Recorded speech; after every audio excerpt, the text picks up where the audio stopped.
Welcome to your go-to Detroit Pistons podcast, the Pistons Pulse, co-hosted by me, Bryce Simon of Motor City Hoops, a former D1 hooper and current teacher, husband, and father of 3 amazing kids. And I'm Omari Sanko for the second Pistons beat writer for the Detroit Free Press.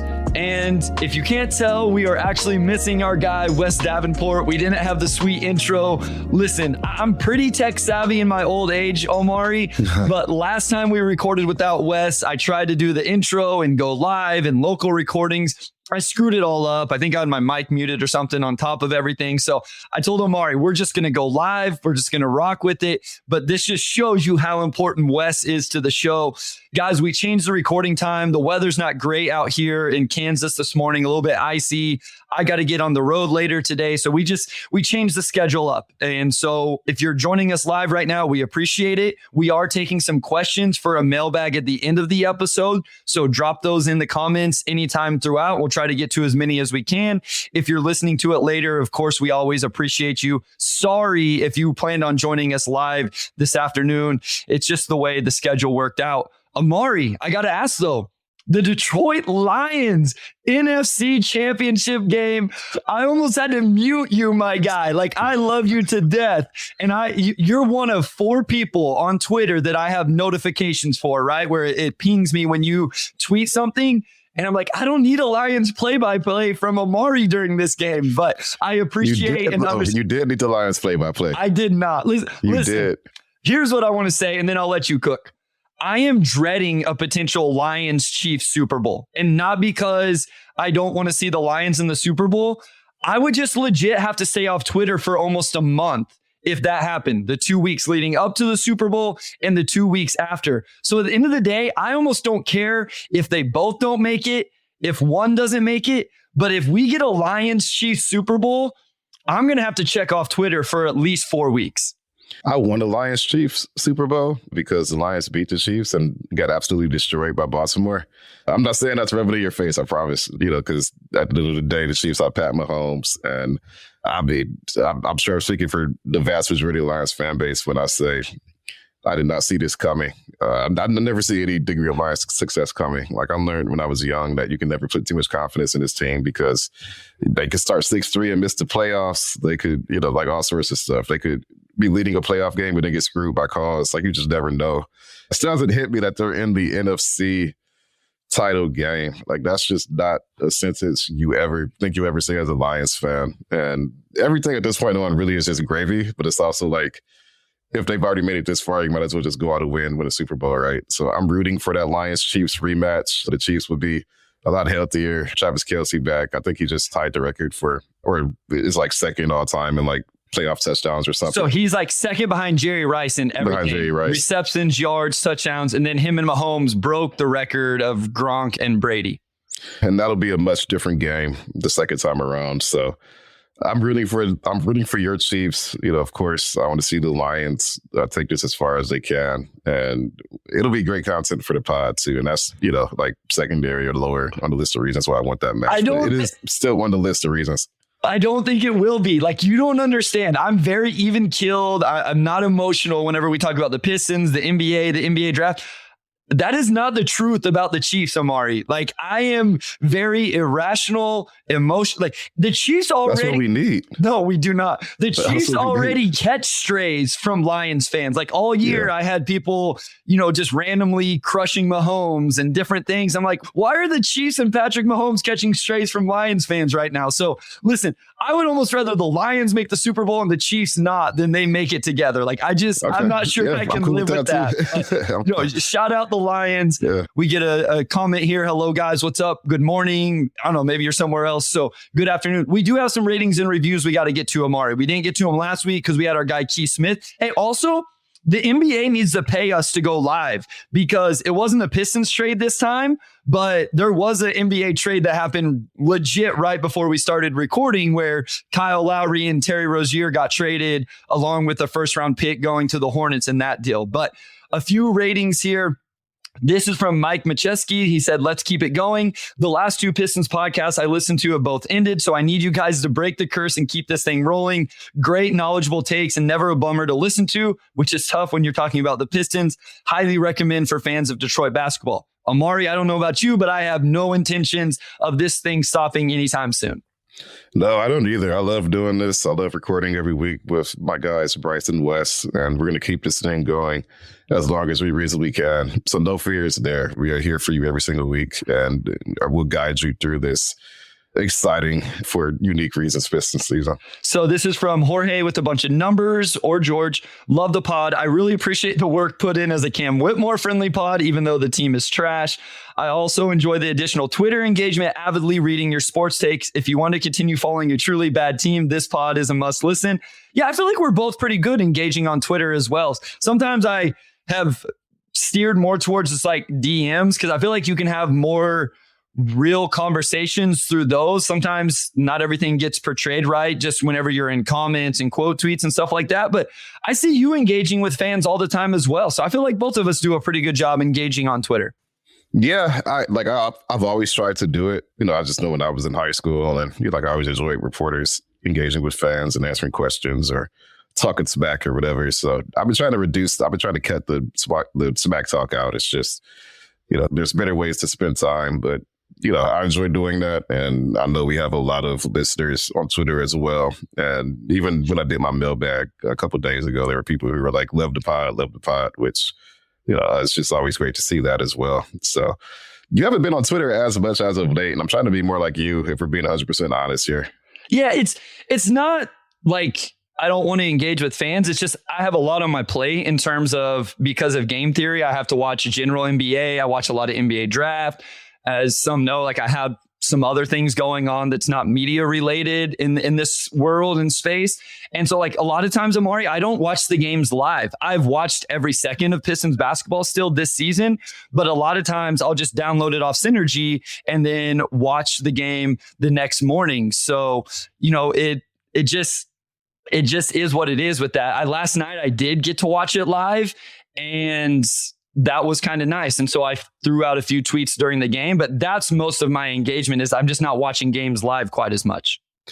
And that's understandable. You're not missing a whole lot, since the Pistons aren't having too many games come down to the wire. So efficiency first, right? Yeah. And then we have one final one here.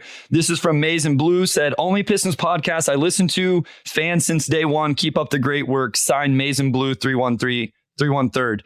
So, and it said the best there is. So appreciate all the comments. I always love the ones that have been here since day one. Day one was a long time ago now, Omari, 105 episodes, 106 episodes ago. So really appreciate everybody that's been with us from the start, and even some going back to the Motor City Hoops days. But that's quite the intro. Let's get into this first part. We're going to talk kind of about the backcourt of the Detroit Pistons real quick. As we say here Tuesday morning, any updates on Cade Cunningham? I know you get asked this question all the time, but at the end of the day, this is what fans are really concerned about, worried about, want to know.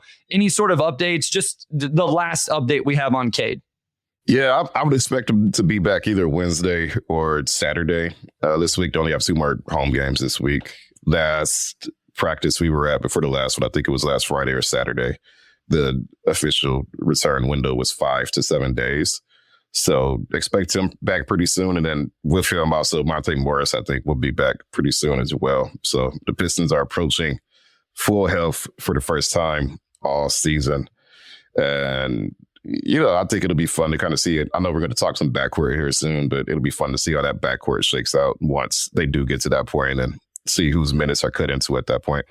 Yeah, let's talk about the backcourt, because with Cade Cunningham out, Jaden Ivey has taken on what seems to be a bigger role, a larger role, all of that. So what have you thought about the play of Jaden Ivey?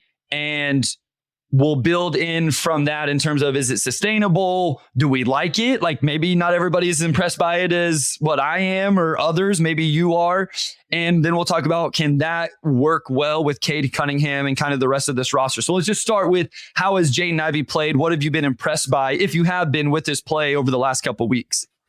Quick aside, good morning, Mom. She's in the chat this morning. I've been impressed by Jaden Ivey. I think to see what he did at the beginning of the season, where he was finishing better, and then now to maintain that while also seeing his playmaking improved in more of a lead role. His assist to turnover ratio is above 2-1 now. With Cade out, I think it's 6.3 assists, 3 turnovers in the 7 games without Cade. And what really has stood out this season is his rebounding, specifically his offensive rebounding. Yes. He's just crashing the boards extremely hard. And I checked Cleaning the Glass for an Ivy story I wrote on Sunday. And I believe he's like 99th percentile for NBA combo guards as far as rebounding. Like he's literally been the best out of all the hybrid guards. Cleaning the Glass's designations for positions are a little wonky because they have Cade as a wing and kind of goes more by lineup combinations than maybe row. But regardless, as far as guards, Ivy's been absolutely top tier as far as that. And it's actually generated a good portion of his offense just off of the putbacks. Or we saw in Milwaukee, he would grab rebounds and then draw fouls right after. Sort of the downside to that is that his free throw shooting has slumped to like 60% in that same stretch, which, of course, is not ideal. But as a whole, I think we've seen him be a little bit closer to the player he was as a rookie, where you see him attacking downhill, like really wreaking havoc in transition. But along with that, just his improved finishing, but also just inside the arc as a whole, he's been significantly better than last season. And the shooting still has to come around, but at the very least, you want to see him be efficient getting downhill, and he's done that. And that's been really good for him, and I think will be really good for the Pistons once they do get Cade back. Yeah, so Caleb says, do you guys wait for trade news to go live? LOL. And then hopefully Ivy's play means we won't go near Lowry, D'Lo, or Murray. It sounded like the Hornets were going to try not to buy out Kyle Lowry and see if they could continue to move him on to another team. But yeah, listen, I think Jaden Ivey has played really well. I've been a huge advocate of him in his game. I'm glad you brought up the offensive rebounding. So I broke his game down the season into 3 segments, 13 games. And then I don't have last night's into this, but I don't think it would change it a whole lot. So essentially 13 games. First 13 games of the season, Omari, 1 offensive rebound per game. The second 13, 0.7 offensive rebounds per game. And then over the last, 12 in these stats, 2.4 offensive rebounds per game. That's just not minutes going up, Omari. That doesn't make that big of a difference. Yes, his minutes went up 5.5 per game from those first 13 games to the most recent, but there was a concerted effort there. I don't know if this was part of what Monty was trying to get him to do. I don't know if something just, switched and clicked for him, but he is a menace on the offensive boards. And honestly, he's the archetype of guard that can be, because he's so athletic, so quick twitch, and it's very, very impactful.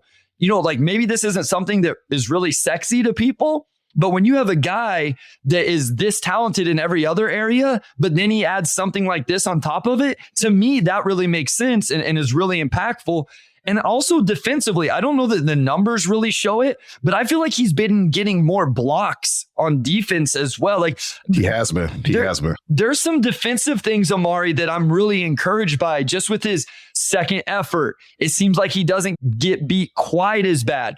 Off the ball, 1 time a game, he's going to give up a backdoor bad where he's just ball watching. But seems like there's multiple efforts on the ball. Even if he gets hung up on a screen, he continues to play through it and get back. And so I've actually been encouraged by his defense as well. I think we have at least seen improvements on that end of the floor. No doubt. So I'm cleaning the glass up now, and we could touch on the offensive rebounding first. It's interesting to see it increase to that degree almost overnight. And to me, it really shows that it was an effort thing, but I think more so than that, I think when players get into the league, really athletic players like Ivy, there's a period of them figuring out how to apply that athleticism in an NBA game, which of course is a lot faster, more physical, and you're using that the best athlete on the floor. All teams have plus athletes. So it's not like you're at Purdue where you're in the slow plotting Big Ten and you can just kind of tear everybody up. Shows that the game is slowed down and he could just track the ball and get to it right. Game slowed down and he's processing that aspect of it better. But what's interesting is that as a rookie, his offensive rebounding percentage on field goals was 3%, which was in the 80th percentile. Okay. And this year it's 5.1, which is in the 96th percentile. So he was already pretty good in the last season. Okay. Which I don't think stood out. No. To go from, to increase that percentage by 2.1 points is insane, obviously. And now he's pretty much toward the top of the list for guys at his position. Amin Thompson, Dennis Smith Jr., and Jeremy Sohan are the three players in front of him in that category. And Sohan is like not even an actual combo guard. Yeah, the only reason he's considered a guard is because the Spurs tried this crazy thing playing him at point guard that they've now since given up on and actually play Trey Jones. So like he almost doesn't even count. Yeah, so really it's just Amen Thompson and Dennis Smith Jr. And Thompson has not played a lot for Houston, and Dennis Smith is a backup guy. So you have Ivy doing this in a significantly larger sample size. And he's ahead of guys like Markelle Fultz, Dyson Daniels, and Drew Holiday is actually number 7 in offensive rebounding. So I think just as far as the company you're in, that's pretty good. Just a lot of these guys have good reputations on defense. Dennis Smith has been good on that end. And obviously as an incredible athlete, Drew Holiday, we don't need to talk about how good defensively he is. That's like his bread and butter. And Ivy's unique in the sense that he is way better at blocking shots than like stealing the ball, which is just really kind of odd for the guy who's 6'4". But like his steal percentage has been steady, right? Like 1.2%, which is below average. But he's had some really impressive blocks. Like he rotates, he gets up there, he chases guys in transition. That really is a part of his game that I think can become a mainstay. And then you combine that with, again, just his improved finishing. He's 65% at the rim this year. Last year he was 55. So actually he's still average at the rim, but it's just better than being below average because he generates so many opportunities there that, you know, like I think you can live with that. He's one of the best at getting downhill and generating those opportunities. So he's just a weapon. I asked Monty about him last week, and he just said he sees Ivy and Cade as weapons, right? They do different things on the court, and it'll be fun to see how, now that Ivy's more of a co-starring role handling the ball, how he kind of taps into that and how Ivy can make Cade's life easier. Yeah, and I want to talk about how they work together in just a second, but your mom says, I think in general, the Pistons are improving, and Sasser was awesome last night. Yeah, like we're probably not going to give Marcus Sasser the love he deserves because it wasn't in the outline, and we could pivot just a little bit. We may find some time. We kind of wanted to dive into Jaden Ivey. Before we talk about him and Cade together, is this sustainable? Can they work together? All of those things. I also want to give him some love for the nuance on his drives. I think people think Jaden Ivey and they just think explosive downhill driver. That's it. There's not a whole lot else to his game. There's other examples of this from other games, but just in the Bucks game on Monday night, he had a possession where instead of recklessly challenge Lopez at the rim, which a couple other guys tried to do and weren't successful and just isn't a good idea in general, he stops. He played on 2 feet. He pivots. He fakes. He got Lopez a little bit off balance. He got to the free throw line. I think the next possession, then he comes off the ball screen. He gels the defender, which puts him on his back. What I call gelling the defender. Goes into a floater. He misses it, but it was good process. But he got the offensive rebound like we've been talking about, got to the free throw line. And then he had a crazy deceleration Euro step later in the game where he was just able to stop his momentum, Euro step to create the angle. Like, I just think that he has really improved in that stuff. Like, it's, yes, is there some bad process? Is there some bad decisions? We saw it in the second half. I think he's taking too many threes right now, especially off the dribble. But I think we've seen improvement and growth, and that's what you want to see. And one final thing, Omari, before I ask you about him and Cade together, some of these misses also lead directly to Jalen Turin offensive rebound putback. So I realize that's not an actual stat that maybe shows up in the box score, but some of these misses, they come off soft. The big man comes over to contest, and Jalen Duren is cleaning those up, or, you know, Wiseman, whatever big man is on the floor. So again, I've sung his praises. I'm all in on Jaden Ivey and a Cade Cunningham backcourt. Where are you at in terms of sustainability of these two guys playing together and all of those type of things and questions? So the main issue for me is just the shooting. Ivy is shooting worse than he did last season. Cade has been where he's been at pretty much since day one, where he can knock them down, but the percentage still isn't quite where you would like it to be.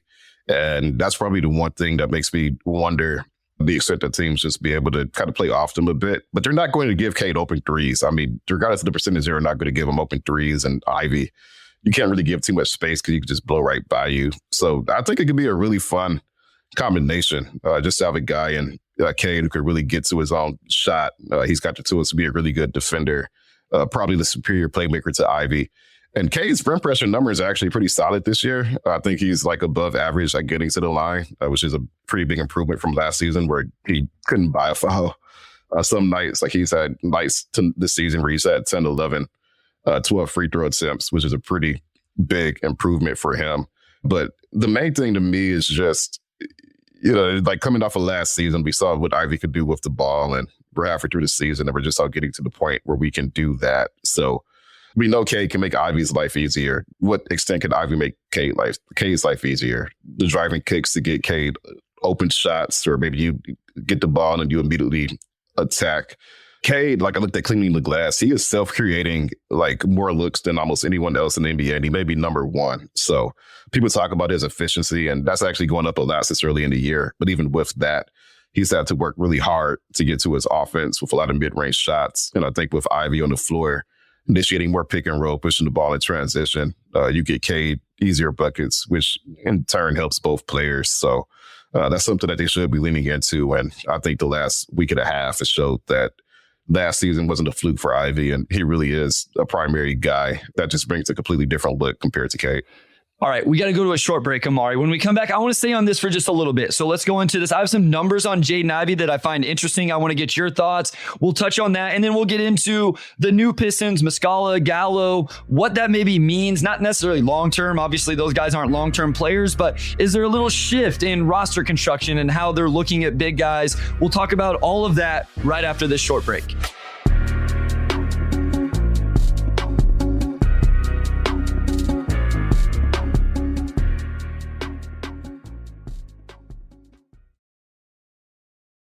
All right, we are back with segment 2, and we're going to talk about the Mike Muscala and Danilo Gallinari. Hold on, I want to do Jaden Ivey just a little bit more. Okay. So we will stay on Jaden Ivey for now, but then we will talk about the duo that has transformed Pistons basketball. Then I'm only exaggerating a little bit. Yes, it is interesting, though. I think we may be able to have a takeaway from it. So I looked at Jaden Ivey's numbers, October, November, then December, then January. His touches, especially if you factor in minutes played or minutes per game, is essentially the same. He had 46.3 if you factor in minutes per game in October, November, 43.4 December. He's at 48.6 right now. What has changed is he has more drives per game right now. He actually has more catch and shoot, and this is all via NBA.com. And his seconds per touch is up by almost a second per touch. But what I found interesting was it wasn't that he was getting that many more touches, Omari. It's just that he's being more aggressive. He is holding the ball just a little bit longer, but I think he's just being more aggressive with those touches. And so this actually gives me hope that when Cade gets back, he can still get this many touches as long as he keeps this mindset, this mentality, and this aggressiveness with those touches. I think these guys can really play together. I think what you said is really important. Cade definitely makes Ivy's life easier because I think Ivy can come off zoom actions and off-ball cuts. We talked about the offensive rebounding. I think he can do all that. And if you want to play with the ball in his hands, you can stagger him into the second unit. We saw in the game last night in the second half where maybe it was a little much for Jaden to have that much of a load on him, where it would have been nice to have Cade there. How much will Cade flourish, Omari, or could he flourish from what Jaden Ivey does? I think that's what's huge is, can Jaden Ivey pressure the defense, kick to Cade where he knocks down a catch and shoot or attacks the closeout, those type of things. Like, how comfortable is Cade playing off of Ivy is ultimately, I think, what makes the difference. And because of Ivy's shooting and to an extent Cade's, you do have to have floor spacing around those two. Yeah, I think it can make Cade's life immensely easier. Just to have a guy who's elite getting downhill. Like Ivy's percentage of shots he's fouled on is like 99th percentile, which is, I think it hasn't stood out as much just because, especially early on, he wasn't playing as many minutes, but he really has become one of the NBA's like premier players at getting downhill. And the stuff for him is just improving at the rim and at the free throw line a little bit. But Cade just does not get many easy looks at all. And I think along with that, you see that it typically takes Cade a little bit to get going. Like he'll shoot like 2 for 8 in the first half. And it's like, and then the second half, he'll go like 9 for 11. And it's like, oh, okay, there we go. But can you make Cade's life easier early on when he's probably taking a lot of mid-range jumpers? And you could have Ivy initiate to get Cade some open threes. I think Cade's 3-point percentage could increase a good amount, not having to self-create as much. And I could help get him into a rhythm pretty early. And I also just like that Ivy is such a different player as well. Yeah. Like if you had two Cade Cunninghams together, you probably still be fine, but you're still missing, I think, that athletic element that drives all the offenses now. Obviously, James Harden has always been elite at getting downhill and generating those looks. Tyrese Maxey has done that really well for Philly this season, and has certainly been their second most important player after Embiid, who had 70 last night. Like, I had to throw that in there because it's just absurd. And 18 rebounds. And you made a good point just looking at the touches for Ivy, because I think his role this season, even early on, has probably been a bit more evolved than it seemed, just because his role has been decreased from last season. But I checked, and Cade, Ivy, of all the guards on the roster, Ivy by far has spent the most time alongside Cade this season. And I think it's less the actual time on the floor and more so how they're being utilized together, where previously it was more so having Ivy attack off ball, cut and whatnot. And now it's going to be more, you have Muscala or Stu or Durant coming up at the top of the key, setting screens. Then you could put Cade in the corner, and Cade's probably overall a little bit better to have in the corner, I think, some plays, just because of his overall more versatile game. And if he steps into a mid-range shot, I think you're pretty fine with that. So there's a lot of upside there. And with roughly 39, 40 games left from this point on, I think you really need to see what those two guys can do together. And if Ivy can be more of that secondary primary guy next to a Cade Cunningham. Because if you have that, then I think that solves a lot of issues for you going forward, as far as just whose offense is this, and can we build around these two guys and feel pretty good about it? Especially if you have the floor spacing, right? I'd be interested to know how much of their time together was spent with Asar and Duran also on the floor. And I know this is where some people have called out the young core and how they all gel together. Maybe they don't gel together in the same lineups, but that doesn't mean that they can't all still be a part of this. Just if one of them has to come off the bench, or you have to stagger them a little bit. But with Duran being a non-shooting big, Ivy having some questionable shooting, although I still long-term believe in the catch and shoot, you really need a 3 and 4 man that can space the floor. So let's talk about the additions of, I don't even know if they're 4 man, they're mostly 5 men. They can play the 4 a little bit, but of Mike Muscala, Danilo Gallinari. This trade went live like it couldn't have went better. If you haven't listened to this, we had Keith Smith live last week when this trade broke. I also thought about this, Omari. Remember that your computer kind of crashed?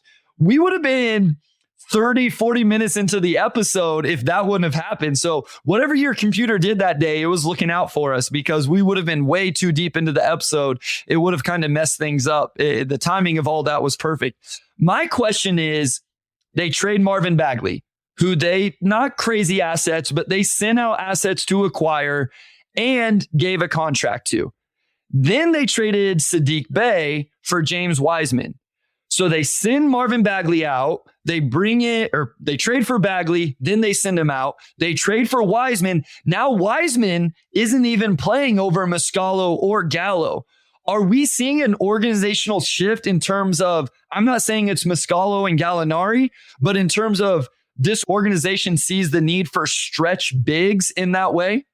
I think so. And I think a lot of it, too, is just not only the stretch big aspect, but just having more vets on the floor at the veteran spots who can give you the kind of craft and know-how that they haven't really gotten from that position this season. And the difference has just been so noticeable. Mike Muscala being out there at the 5, just the difference between him setting screens and some of the other big setting screens and how defenses react is just, it's like night and day. Ivy's just had wide open lanes to the rim. I think they've had a better time generating 3-pointers with Muscala on the floor or Gallinari.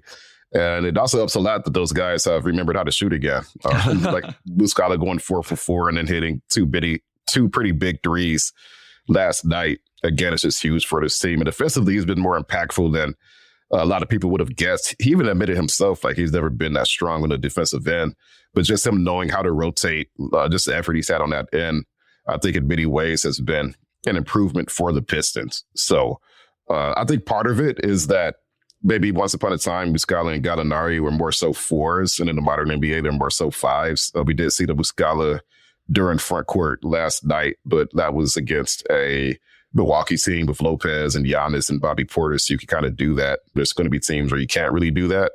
But even just scheme-wise, I think for a 0.5 offense to really work, you've got to have that shooting. We saw in Phoenix that Monty did employ stretch fives, and it did open their offense up. So a lot of it, it's not that they're necessarily giving up on James Wiseman, although there's still a few weeks until the deadline. But I think it just shows that they came to an understanding that we have too many skill sets that duplicate each other in that front court. And at the end of the day, Duren is the best at doing the Jalen Duren activities on the team, where like he probably has the best touch around the rim of all the bigs. And of course, just his downhill gravity, his playmaking are things you can't really minimize. Like the Pistons really need those skill sets. So it's just been interesting to see how fast Muscala has gelled with this team and just how noticeable that difference has been early on. And it's not necessarily the biggest vote of confidence for the center rotation previously, but I think along with that, it also just shows how young this team is and just there being a need for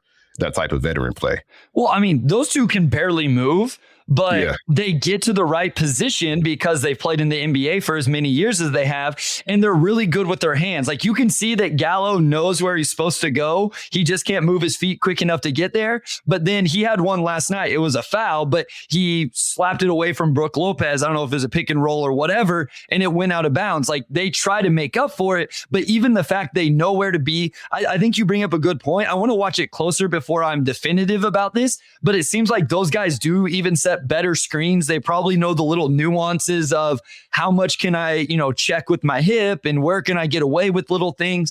So I do think you see the difference there. Real quick, guys, in the chat, some of you have put like the same question in. I have them all starred. We will get to that in about 10 minutes. We'll try to get through all of the questions you guys have asked. So we really appreciate it. If you're still with us live, drop some of those in there. And then that's all we'll do after our next break.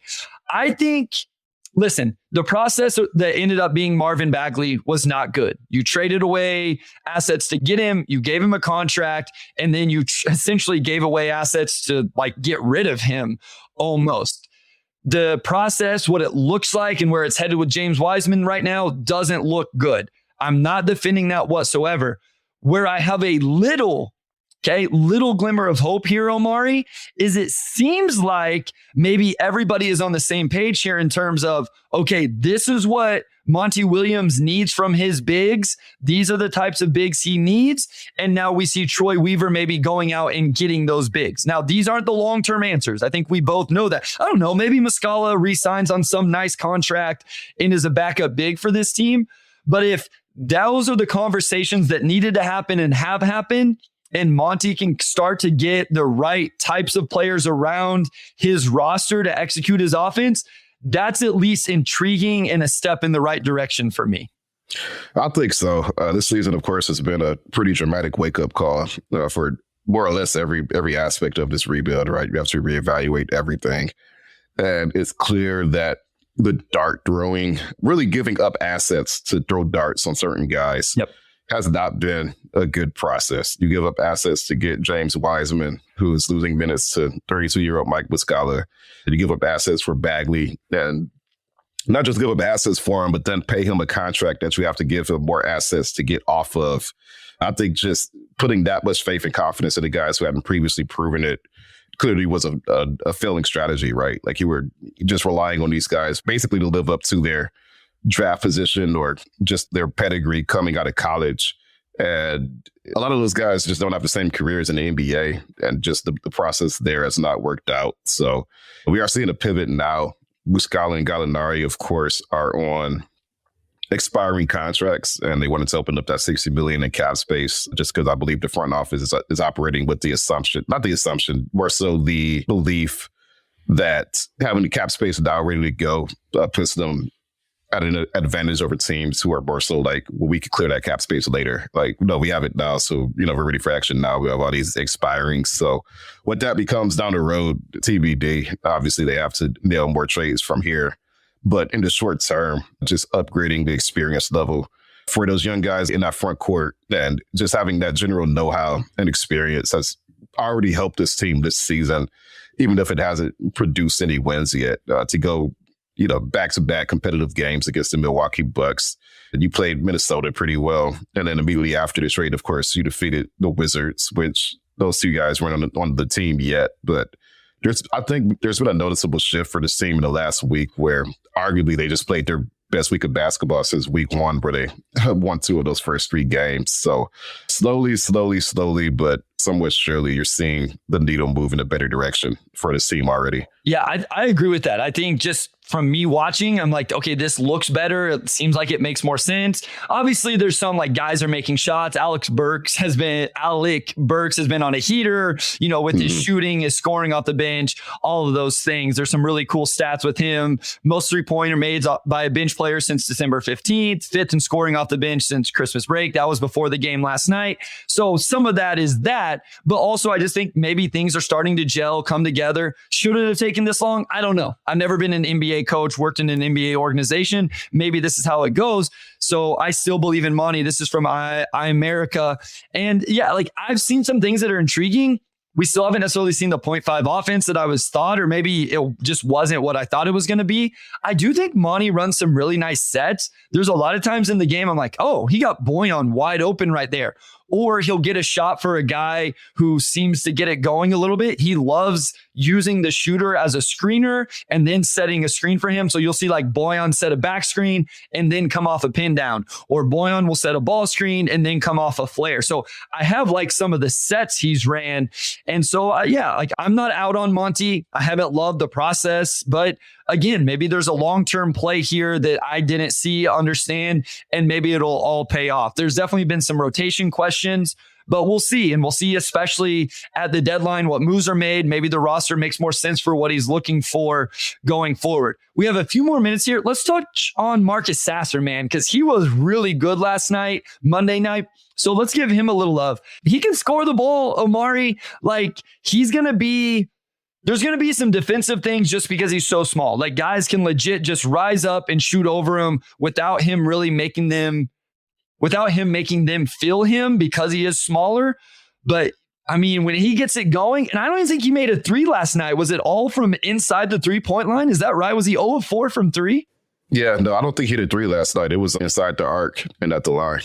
Yeah, so his ability to create separation and knock down a mid-range jumper, get to the free throw line. He scored a nice one in transition. He has more of an all-around scoring package than I think what I even realized. Like, this is a kid that I think can really play, and I hope those minutes continue for him. A month ago, I thought he was struggling a little bit. They set him for 1 game, but he's been playing well. I hope these minutes stay consistent. The one thing about Sasser is that he could just get a bucket, and there's nights where this team really needs that, and not just the creation from outside, but inside as well. He was getting to the line well last night. He was 5 of 5 at the line. Pretty early on, he was just like darting, slicing through the lane, and like even with Brook Lopez on the court, there was a couple times where he challenged him and got blocked, but also he got to his floater repeatedly, and you could tell he was just really focusing on exploiting that drop.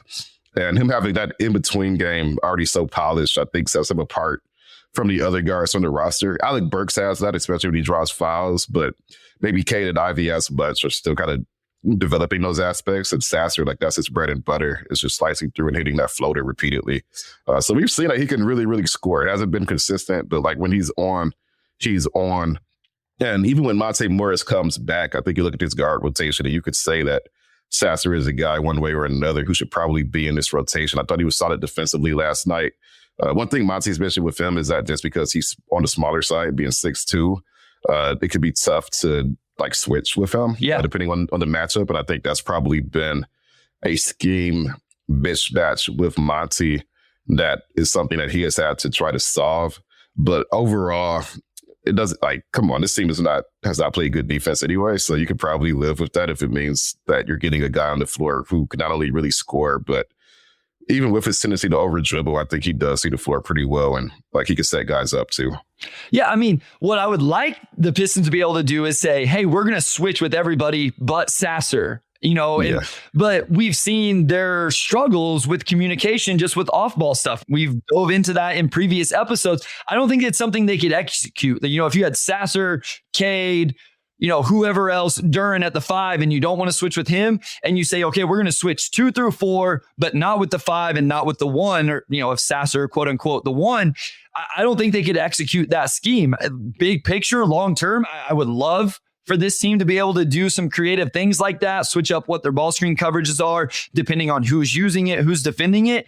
It just doesn't seem like the communication is there to do that. I will say, I think what gets the Sasser to neutral defensively, Omari, is some defensive playmaking and disruption. We saw him off the ball last game, jump a passing lane, rotating from the weak side, got a steal, that got him to the free throw line. So if he can be super active with his hands, if he can jump some passing lanes, those type of things, that's what these smaller guards, that's where they get to neutral on the defensive end. Yeah, they'll give some stuff up. You don't have as much scheme versatility, but if you can force some turnovers, make guys uncomfortable, then that really adds some value there. So I got to give your mom some love here for tuning in. So she says Sasser's so fun to watch. He has a lot of heart. Yeah, I mean, he plays really, really hard. Again, it's a little more on ball than what I was hoping for, but you can't hate the results of what he's doing, scoring the ball. And he's had some good assist games as well. Omari, we got to go to a short break. We have 14 questions to get through. Hopefully we can get through all of them. We will try our very best. We'll dive right into it right after this.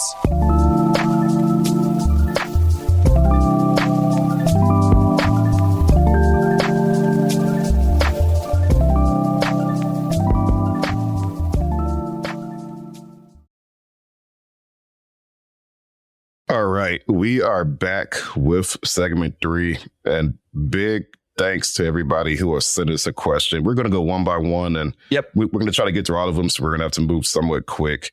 We will lead off with APHT. Ivy ain't going nowhere. Why would y'all say that? Did we say that? Where's that I think it's because our title is Jaden Ivey tracking trades. Maybe not releases though. I think there should be a comma there. Yeah. So that's probably just from that title. No, we're not advocating for Jaden Ivey. Our bad. So we can see how it could come off that way. But no, it's Jaden Ivey, comma, tracking trades, and mailbag. So I know even on Twitter, there's been some people who have been like, maybe assigned to trade JI and like sell high. At this point, I think when you win 4 games, like, I don't know if you should be eager to move off of your young guys. That's probably more of an off season. Like, okay, we have to extend Cade. We got to extend the Beefs too. Like, we got to make some tough decisions as far as who's staying and who's going. So maybe that's a conversation at some point, but certainly not right now. Yeah. Okay. This makes so much more sense because this was actually the very first comment of the live. And I'm like, when have we ever said anything about trading Jaden Ivey? I've been the biggest supporter of Jaden Ivey for like 7 episodes. And so I thought maybe you had written it in an article, just mentioning it or something. So yeah, title's a little bit misleading there. We are not advocating for trading Jaden Ivey at all. Yeah, we wanted to give him some love, which we did the whole first segment. If you're just tuning in now, make sure you go back and check that. So this one is from Derek Brown. When are we going to get our starting power forward? No good free agents at power forward at the 4, and NBA draft looks bad. Yeah, so that's a good question because they want to, like, part of clearing $60 million in cap space was because they want to have enough room to sign 2 significant talents, instead of just one, where previously they were around, I think, 44. And maybe that's one guy and then like a role player. So they want to be able to basically split that across like either a 30 deal and a 30 deal or 25-35. But you're able to get 2 really good impact players. And so one of those guys could be a starting 4. Who that player would be, I think it's tough to say. But there will be teams who, as we get closer to the deadline, will look to get off of some of their assets to save money. You have the Chicago Bulls, you have the Atlanta Hawks, I think probably being 2 of those teams that obviously need to do something because they're just kind of stuck in no man's land with a lot of big contracts, and especially with the new CBA, that's a bad spot to be in. There's been a lot of focus on free agency with their cap space, but I've said it on Twitter, I've said it on here, I'll say it again. I really do think it's more than likely that they acquire those players through trades rather than free agency. So I would not focus on free agency at all, really, when it comes to the cap space. Like, I've seen a lot of who's going to sign here. I don't think that's the plan at all. I think they're aware that if you're not Miami or Los Angeles, it's really hard to swing those types of impact players. Yeah, I think I'm with you. That's what my initial reaction was, probably via trade. I don't have the name for you necessarily, so I know that that's not going to answer your question here, Derek Brown, but I think it's probably via trade. I just quickly scanned the 2024 free agent market again, and you're right. Like, there isn't a name there. Real quick on draft, we don't have to get into this a lot. Alex Sarr is a guy, like, he's an Evan Mobley type of player. I think that's his archetype right now, a little bit more than like Chet, because Chet's offensive game is at a different level. Obviously, the Cavs, have quote unquote made this work with Mobley and Allen. So depending on your appetite for it, that's potentially, I would like to see him a little bit more of as a 5. Zachary Risacher is a kid out of France that's like a wingy forward. Like he would be a little bit small for that, especially at his age. Cody Williams, same thing. He's a kid out of Colorado. It would be a little bit later in the lottery to get to like the true 4 men in the draft. So, you have to acquire another one, trade back, something like that. If you were looking at the draft, there are some guys, but not necessarily guys at the top. Yeah, I actually got a question in my Sunday mailbag. Like, is this the right draft to trade out of the pick? And if you fall to 5 again, then like maybe it is. But there are some pretty good forwards in this draft where if he do decide to stay put there, like Zachary, I think he's a really good offensive prospect. Needs to fill out his frame a little bit. And he's still 18 like right now. He's 19 on draft night, but that's a guy that I really like as far as just, can you see him being like the 3-4 that this team needs going forward? And he does check a lot of those boxes. We'll talk about him a little bit more. We had a question about him, and I just wanted to kind of give my Pistons big board whenever we get to this one. So this is again from America. I would like to see Cade moving to a Tatum role and see if Ivy can be our point. Ivy, Asar, Cade, Boyan, and Duran would be what I'd like to see. Again, we've talked a little bit about Ivy being like the true primary point guard guy. What are your thoughts on kind of playing Cade as a quote unquote 3? Because this kind of opens some things up in terms of, do you need another guard to add to the starting lineup, or do you need another wing? If Cade, even if it's just defensively, Omari is used more as a 3, well, then you can add another guard, and that's technically your backcourt with Jaden Ivey. Where you are at kind of with Cade Cunningham as a 3, just in terms of positional fit and the guys around him, not necessarily how much he has the ball in his hands. I think playing Cade more off ball has obvious upside. Like we've seen it even this season. Once they begin to take the ball out of his hands a little bit when he was struggling with turnovers, it did help him, but then he cleaned up his turnovers and kind of went back into being like that mainly on ball guy and has been fine.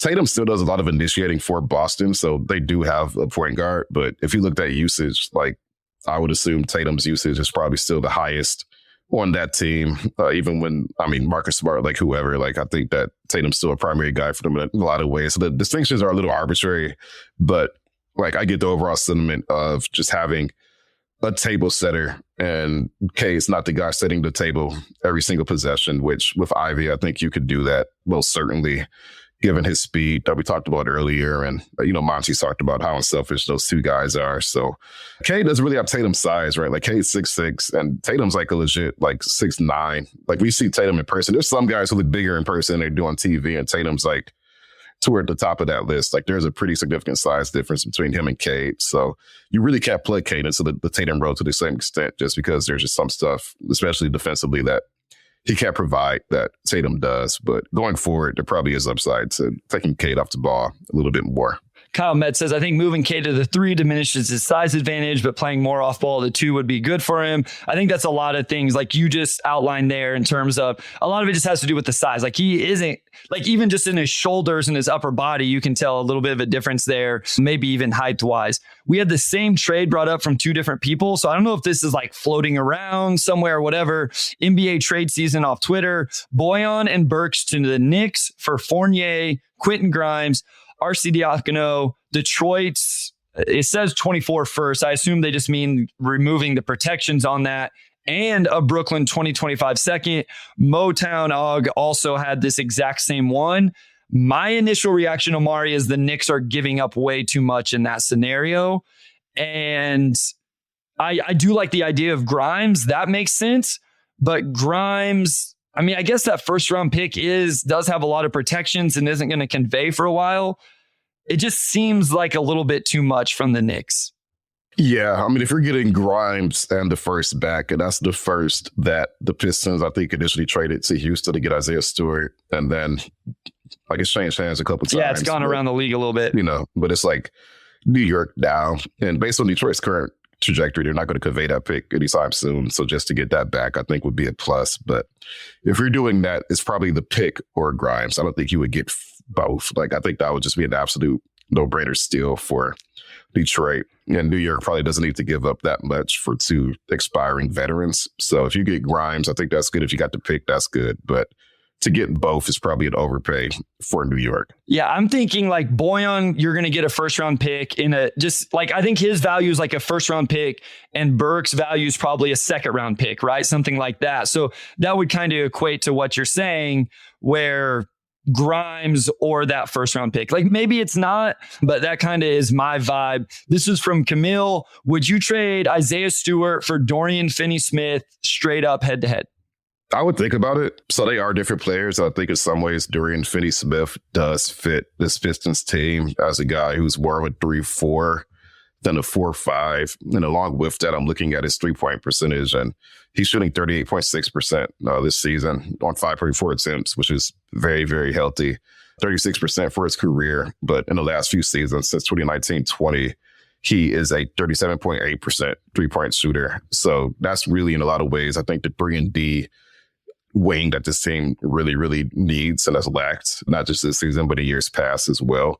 If you give up Isaiah Stewart for that type of guy, like maybe it's a little bit more of a lateral move, just because I think last night really just showed just how good Isaiah can be defensively. I mean, he comes in like 5 blocks as a career high, but even just outside of the obvious shot blocking, he just had so many plays where he just blew up shot opportunities for Milwaukee with good rotations and just being active. And nobody can shut down Giannis, but I've seen Isaiah defend Giannis enough times to say that he is probably one of the better defenders on Giannis in the league. And we asked him about that last night. He just said it's just about wadding up and drawing a line because he's going to get his shoulder and so you're going to be physical. And you probably get more of that from Stu than you get from Dorian Finney-Smith. So is that a no-brainer trade for me? I don't know if it's a no-brainer, but I do think that's something you would have to consider just because Dorian Finney-Smith really fits this roster extremely well. So my initial reaction was kind of no. Like, I don't think that's a huge upgrade. Their contracts are relatively the same. Stu's is a little bit longer, but he's obviously younger, but the money is very similar. Finney-Smith, obviously a more proven 3-point shooter on more attempts, like you said. But then the more I thought about it, where this makes sense is exactly what you brought up. If you feel the need to do this because of positional fit and positional value, then I would understand it. So I think there's an argument for that where you get a more of a 4-3 wing forward in Finney-Smith, as opposed to Stu, who we've talked about is more of a 5 that can play the 4 just a little bit. And if you think you have that covered or can easily cover that better than you can with the forward position, that I would understand that. But for me, by no means is beef Stu like Cade's the only truly untouchable on this roster for me. I wouldn't want to trade Ivy it would take a lot. And I would like to see Asar and Duran. Stu and Sasser are the next guys on the list for me, just in terms of I would trade them if it was part of something bigger. But in general, I would kind of like to see how they build with this roster coming off the bench. Derek Brown asked about Zachary Risachet. He says he's on that hype to the Pistons. So I was just going to give real quick. We brought up Alex Sarr.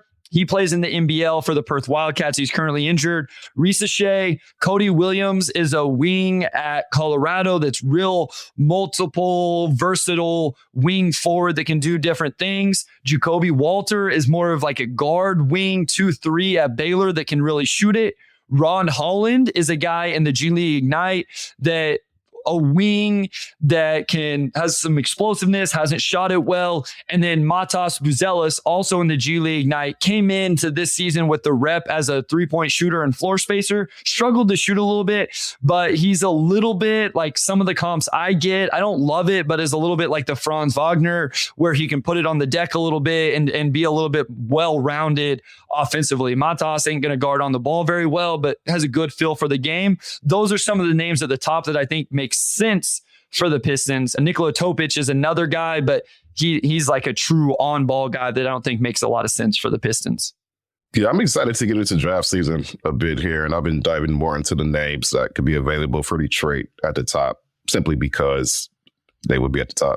Yeah. So, it's January, so that's coming up pretty quickly. I like Zachary Risachet a lot. I just think offensively, he fits a lot of the archetype the Pistons need, where, he's just been extremely efficient. He's shooting 47.3% from 3. Like the size he brings at 6'9". Needs to put on some weight, so needs to grow onto his body a little bit.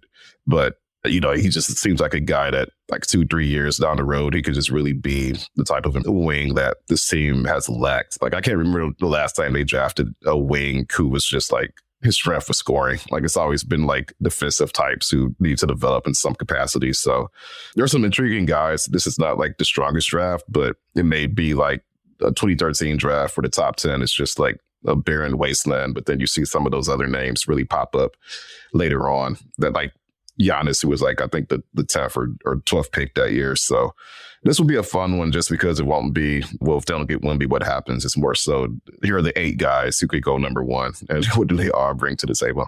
Yeah, no, I agree. And I think, like, yes, you want the number 1 pick so you can make your choice of who you think the best prospect is. But it's a year, if you drop to 3, like, who knows who's going to go to? I think who has the number 1 pick is going to determine who ends up being the number 1 pick based on fit and need. I think that stuff is going to play into it a little bit more. And the tiers are going to be all over the place with some of that stuff. Corey Tuff's Pistons from Twitter asks, was it a defensive coach that's been out all season? Seems like defensive rotations need the most. We talked about this a little bit. We're not going to get into it, Omari, but yes, it was Dan Burke was hired kind of as a defensive minded assistant. And, he was left the team after a couple games, has not returned, and they've since filled that position.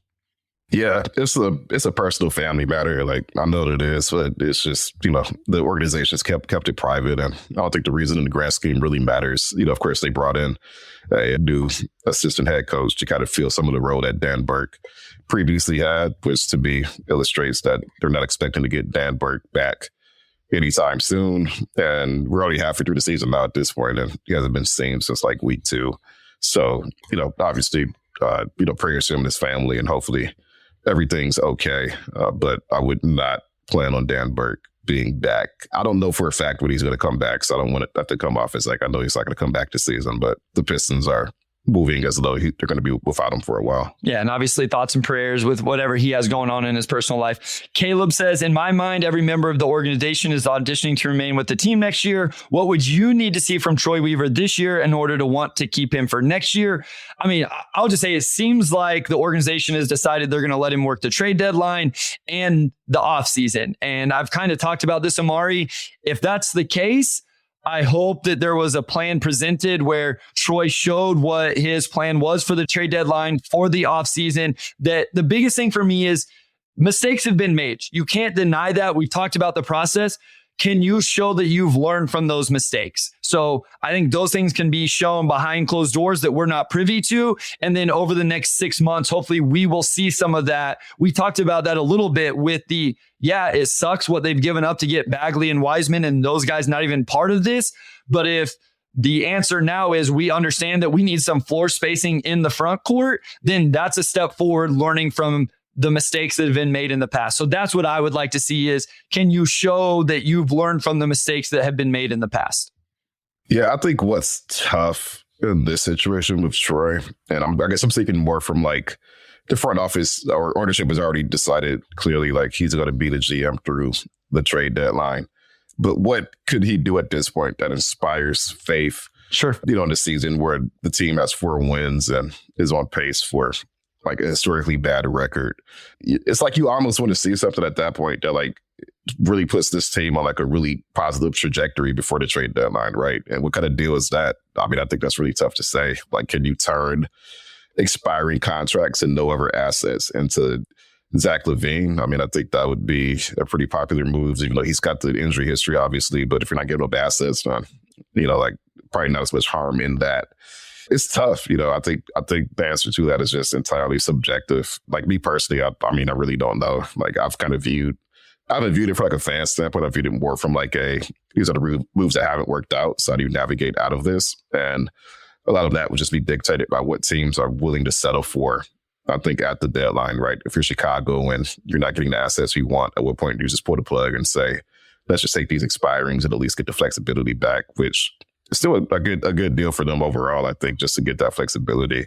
So we'll just have to see. But I think the reality is that you have 4 wins, and realistically, before the deadline, there's probably not much that's going to happen that's going to make this season look a lot better, unless you win like enough games to be better than last season, which at this point you probably have to go 500 the rest of the way. So I don't know if there's a way to really salvage what this season has been, even if you get like 11 or 12 wins. I think a lot of it from there is just, can you work the offseason in a way that really upgrades the talent floor going into next season? And I think that's an entirely different decision tree from there. Where at the end of the season, if you're Tom and it's like, well, we're keeping Troy, what are the reasons why there? So I think that's very much a TBD for me personally, exactly where that line is as far as the job evaluation. Yeah, I mean, I think for me, what I'll be doing is I'll probably judge each move a little stronger than I was initially, because I think I justified some of the moves in the past of, well, I don't love this move, doesn't necessarily make sense, but it's not crippling to the rebuild. So I'm not going to make that big of a deal out of it. And I wasn't watching the process close enough as like,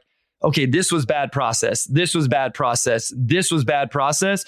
And so that's where I think at the deadline, whatever moves continue to happen, like what was the process? Do I agree with the process of whatever those moves are, whether they're big or small? So guys, I got to go. I got to get on the road. And so I know there's some questions we didn't get to. Usually we would just run long and it wouldn't be any big deal, but I do have to get on the road today. I got to get to a game this evening. So we are going to cut it off there. One real quick, I'm not very good about this with YouTube. So Brian reminds us, push the like button. So yes, if you're watching on YouTube live right now or later or whatever, hit the like button, help get our episodes out to a wider audience. Subscribe. If you're listening on podcasts, obviously we appreciate you just as much. Continue to rate and review and do all those things. We hit 300 ratings on Spotify. We're like at 227, 228 on Apple, 4.9 stars on both. We appreciate that so much.